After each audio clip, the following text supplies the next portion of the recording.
Oh, hi there! You must be wondering who I am if your fast-thinking brain is wondering that, or if the thumbnail intrigued you. Well, I'm still me, Kay, but I've switched up to the form of Creamter Hamison, a new OC reborn from an old hamster OC of mine named Creampuff, inspired from back when I was in the chicken nugget fandom. It might be an unusual and an unexpected change of pace from seeing a golden retriever talking on screen, but don't worry, that golden retriever is always still around. I'd just like to explain what's going on real quick before we get into the answer behind the title of the video.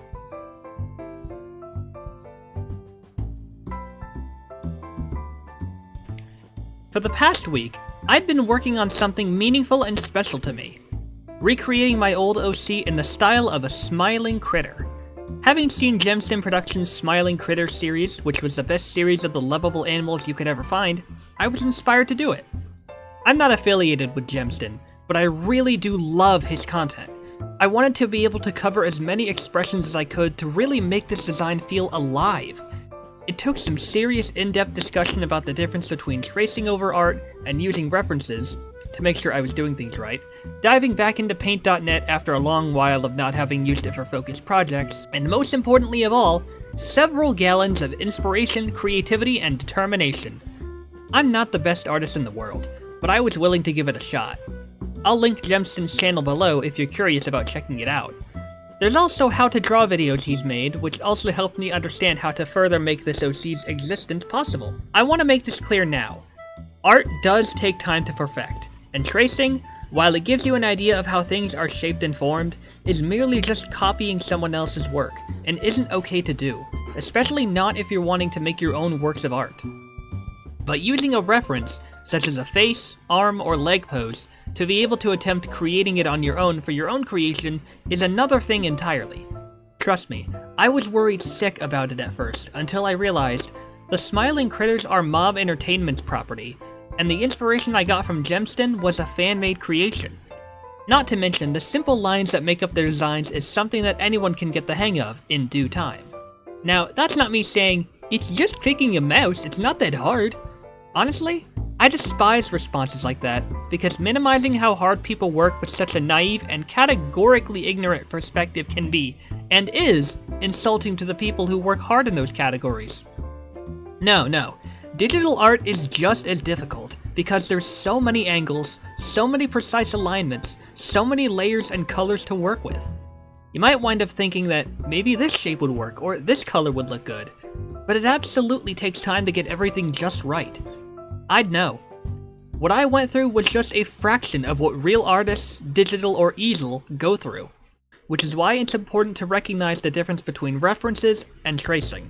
Hell, I couldn't even trust using the brush tool because my hands were shaky. The line tool in Paint.net made this possible, and with how it has a lack of a slanty pointed edge or anything that makes tracing perfectly replicable, it was all the more important that I did this using images to reference and by inspired. So that further reassured me that the way I made my character, inspiration, references from screenshotted poses, and creating my own positions and looks, wasn't anything to worry about. I still have all the images that helped me that I can say, this wasn't all me.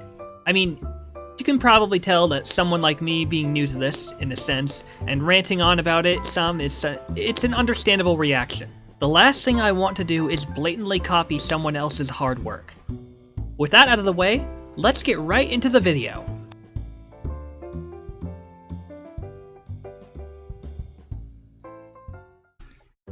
So this is the story that explains what happened with the hard drive mentioned. And you might wonder why I made a video about this at all. I mean, none of you would have noticed that this happened.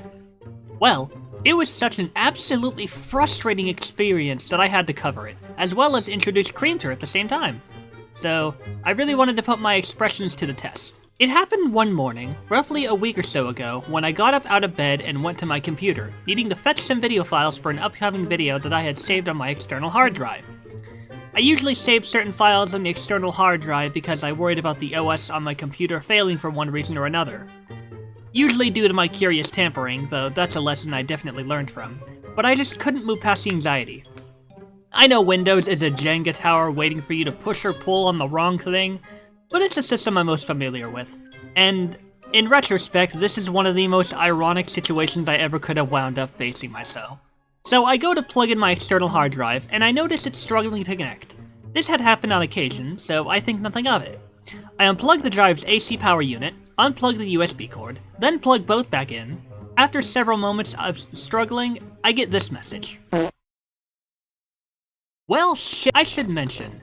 It had been telling me to format the drive in order for it to be accessible quite a few times previously. But the thing is, I technically still had the files on that drive. I thought maybe the USB port was just bugging or it was just confused, but I can't access it. So I look up this problem, and I find out that what's happening is my hard drive is experiencing a corrupt MFT, or master file table. It's basically the system that allows a hard drive to be a hard drive. My files, which I know for a fact are on it, are being held hostage by this magical barrier I can't find my way around. I dig up a recovery program, Recover, dust the cobwebs off of it, and run it. And lo and behold, there they are, my files. But my hard drive just will not load. And I'm getting pissed, and so I think, I have my files backed up somewhere, right? So I look, and again, lo and behold, not all is lost. Well, some things are lost. I had the first episode of Modded Terraria planned, but those files were gone post-format, and I couldn't even get them back with Recover. That's one of the files I needed the most. I'll be honest, given that Vanilla Terraria was completed, not a lot was missed without the first episode, mostly just setting up the base, exploring a little bit, getting used to the mod setup. Nothing really big or dramatic, which, I'll be honest, the episode itself was kind of interesting, so it stings having that file lost.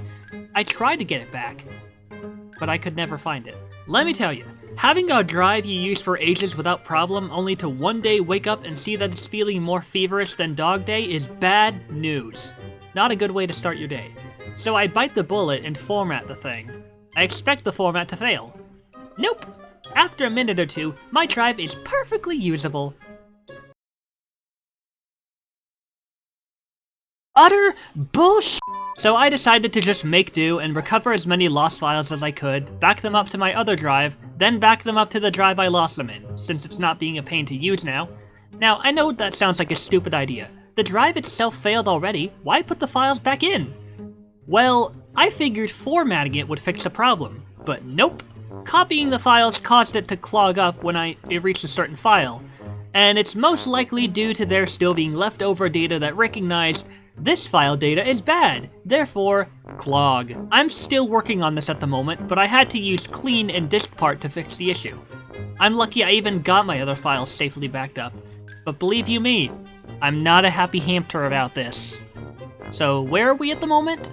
Well, if my old Seagate refuses to cooperate, that's one less drive to back up my important things to. And if there's anything I don't like, it's having less secure contingency plans. There's another video coming up featuring this old hamster, and it's... well, I think it'll be interesting to some of you. Let's just say you'll see more sides of me that'll give a lot more perspective. I know this video was pretty short, but I like to think of it as a test run for animating a new look. It's not going to be easy to do, and I want to assure you, I am and always will be a huge Bluey fan. But I figured I'd use something I feel more personal with. I've been a Bluey fan longer than I've been a Smiling Critters fan, but this helps me feel closer, just like Loy. So give it a chance, folks. I'm proud of how hard I worked, and I want to make good use of it. Now, this isn't going to be used for gaming videos and whatnot. Trust me, that'd be so much more of a nightmare to edit in. But it helps for personally sharing my thoughts when I feel the need to. Oh, and as for what's next in the near future following Paper Mario: The Thousand Year Door, Pop Tropica is next in line, followed by... well, you'll see. Thanks for watching, everyone, and I'll see you in the next video.